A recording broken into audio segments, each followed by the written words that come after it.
जालन्यात गॅस टंचाईचा फटका आता सर्वसामान्यांच्या जेवणालाही बसण्याची शक्यता आहे। जालन्यामध्ये पुरी भाजीच्या दरात 10 रुपयांची वाढ करण्यात आली आहे। गॅस दरवाढीमुळे पुरी भाजी महागली असून मंठा चौफुली परिसरातल्या एका हॉटेलबाहेर दरवाढीचे फलक लावण्यात आलेत।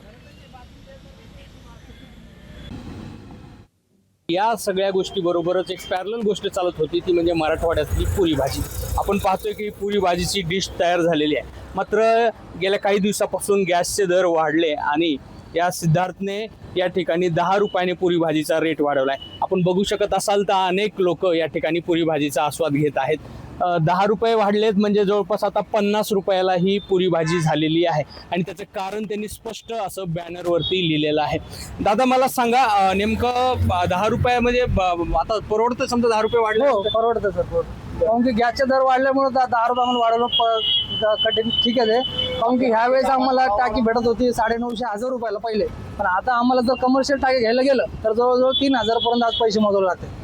मग आम्ही आता तेलाचे पण भाव वाढलेले। तेल आम्हाला जवळजवळ 170 रुपये लिटर तेल भेटत आहे। तेलाचे पण समजा 160 रुपये पहिले होतं, आता 170-105 रुपये तेल भेटते। ह्या कारणाचं आम्ही आता 10 रुपये वाढवलेलं। ही वस्तुस्थिती आहे की इथे येणारा जो ग्राहक आहे तो कामगार आहे आणि त्याला 10 रुपये हे परवडत नाही आणि अर्थात तो धंद्यावरती देखील परिणाम झालेला आहे। गॅस आणि तेल या दोन्ही गोष्टी वाढलेल्या आहेत आणि त्याच या पुरी भाजीसाठी महत्त्वाच्या असतात। आता या सिद्धार्थने जे केलेलं आहे त्याच्यासाठी तर हे अडचणीचं असणार आहे, कारण ग्राहक हे कमी संख्येने येऊ लागलेले आहेत, मात्र त्याचा या ठिकाणी नाईलाज झालेला पाहायला मिळत आहे। रवी मुंडे, एबीपी माझा, जालना।